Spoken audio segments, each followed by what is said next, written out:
Nos encontramos hoy en un lugar espectacular, un lugar prácticamente ubicado en Querétaro, que se llama Puerta de Lobos. Pero lo mejor, quizá, es que estamos con un enólogo que me gusta porque me ha contado parte de su historia y sobre todo de este amor que ha generado por México, porque él no es de aquí. Cayo Armas, ¿qué tal? ¿Cómo estás? Muy bien, Pilar. A mí me encantaría que tú me platicaras un poquito, ya dije que no eres de aquí, pero ¿de dónde eres? Y aparte, ¿cómo llegas al tema del vino? Porque creo que no fue tu primera opción. No, bueno, soy de las Islas Canarias, de España, aunque siempre he estado muy vinculado con el tema del vino, porque tanto mi padre como mi tío es enólogo, mi padre siempre ha defendido el mundo del vino, siempre desde muy pequeño fue viticultor, incluso llegó a ser la semilla del primer consejo regulador que se hizo en el Hierro. Pero no sé, siempre lo vi como algo que estaba ahí, pero no me ilusionaba y ya de mayor la semilla empezó a crecer. Así es, hasta que decides quedarte en el mundo del vino, formarte como enólogo, trabajar allá algún tiempo, supongo. Sí, sobre todo, aunque no me dio mucho tiempo, pero bueno, en alguna bodega en Rioja y alguna bodega en Canarias estuve. ¿Y qué te hace llegar a México? Pues sobre todo estando en Logroño me entero de la oportunidad que tiene México como país, sobre todo el crecimiento que en ese momento y actualmente existe en el mundo del vino. Y además, bueno, en Logroño conocí a una mexicana y entonces, bueno, todo es más fácil. Las mexicanas logramos eso. Sí, claro. Hay que darse cuenta. Así como no, una gran amiga, por cierto, también, que ya ha estado con nosotros, y Valentina, y nos ha platicado de manera muy interesante. Pero ¿qué encuentras en materia de enología interesante en México? Pues sobre todo es un país por explotar.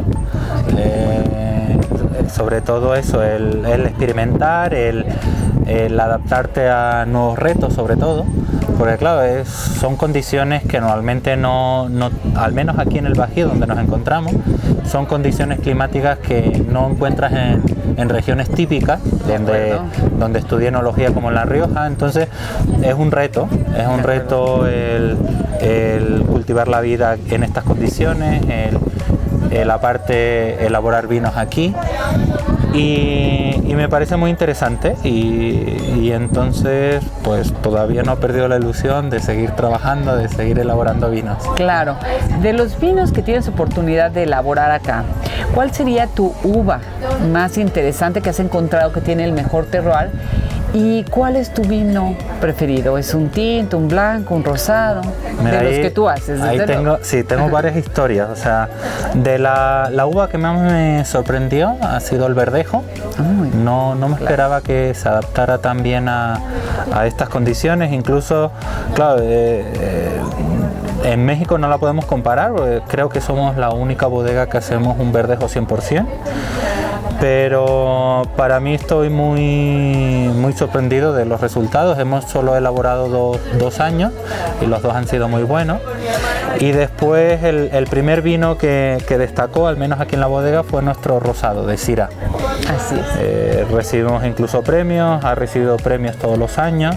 Entonces puede ser que por ahí vayamos en variedad verdejo y en vinos ese Syrah rosado. Que de alguna manera es interesante porque cuando hablamos de un rosado es el trabajo de campo, de tener una buena uva, pero luego después es el trabajo enológico para lograr un rosado que esté en su equilibrio justo. Sí, incluso el primer año la técnica que utilizábamos era el desangrado, o sea, el llevar todos los ollejos al depósito y macerar en conjunto. Y el segundo año tomamos la decisión de hacerlo por prensa directa, y el cambio fue muy significativo y muy interesante, y siempre ya a partir de ese año siempre lo hemos hecho de prensa directa. E incluso el año pasado las condiciones sobre todo de una parcela de Syrah eran muy interesantes, los vinificamos aparte y fuimos valientes y sacamos un vino rosado bueno, extra todavía, o sea, yo creo que somos las pocas bodegas que tenemos 2 líneas de vino rosado. Pero bueno, un vino de una producción limitada y demás que se llama Emilia, y el año pasado fue todo un éxito. Que totalmente de acuerdo es que el tema apasionante del mundo del vino, no solamente como consumidores, sino desde la parte de atrás, es decir, de quien lo elabora, es un reto y se vuelve fascinante porque es experimentación. Sí, he tenido también la oportunidad de que el proyecto me ha permitido experimentar. Gran parte del viñedo también se tomaron las decisiones de la plantación, o sea, hemos estado en todas las decisiones, ¿no? Claro. Y la verdad es que también muy agradecido porque o sea, los dueños del proyecto incluso me han pedido eso: experimenta, aprovecha, claro, haz lo que creas conveniente que debes de hacer. Incluso este año siempre tuve curiosidad por hacer un vino naranja, y estamos en proceso de vino naranja. Además, sí, a pesar de que el vino naranja existe desde hace bastante tiempo, sobre todo en España, y que hay una versión en donde sí existe una adición definitivamente de cáscara de naranja, hay otra parte que no, que hace referencia realmente al color, pero también a toda esta expresión aromática y gustativa. Y quizá el primer vino naranja que yo recuerdo que se haya elaborado aquí en México en época reciente, por lo menos, es uno de Rivero González. Pero me sorprende porque sí es una tendencia, y hoy veo varias bodegas intentando trabajar sobre ello, lo cual implica un gran trabajo, ¿no? Sí, al final es, bueno, como yo lo conozco, es elaborar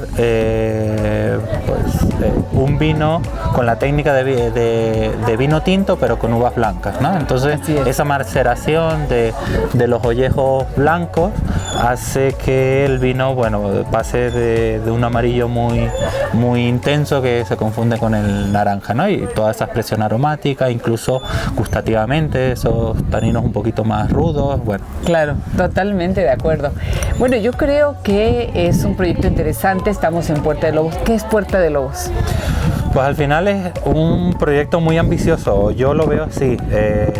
El proyecto se centra en los viñedos, pero también tiene esa parte de vincular el viñedo a otras actividades, sobre todo creo que también es como la forma de vida que se logra alrededor del viñedo, ¿no? De acuerdo. Es un proyecto que tiene una parte inmobiliaria donde te permiten, ¿no?, ser propietario de tu propio viñedo, pero también sin tener esas relativamente complicaciones, porque te permiten que el proyecto como tal gestione el viñedo, pero al final el dueño es, bueno, quien decidió invertir en un pedacito de terreno y demás. Y después también apuesta por toda la parte no turística, de experiencias alrededor del viñedo, no solo en viñedo, también aceite de oliva. En un principio se tiene pensado también elaborar quesos, etcétera, todo lo que produce la zona. Sí, y sobre todo lo que marida muy bien o acompaña al vino o al viñedo. Quiere decir que alguna persona que nos esté viendo puede, sin ese deseo forzoso de hacer una compra de un terreno, pero puede visitarlos. Ah, claro que sí. Sí, abrimos nuestras puertas en 2015, si no recuerdo mal, y no sé, paulatinamente hemos crecido. Ya en nuestras visitas yo creo que cada año batimos récord.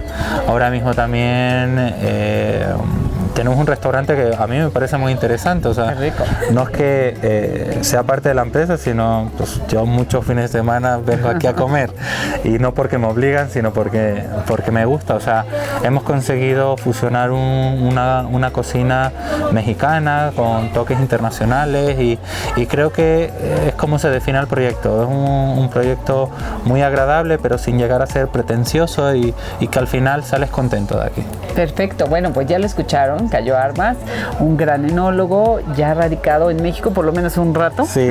Desde luego que finalmente México te ha seducido, además de una mexicana. Sí, eso es. Y que será un gusto que ustedes visiten Puerta de Lobos y que tengan oportunidad de platicar incluso con el señor Armas. Así que no queda más que decir... Salud. Muchas gracias, Pilar.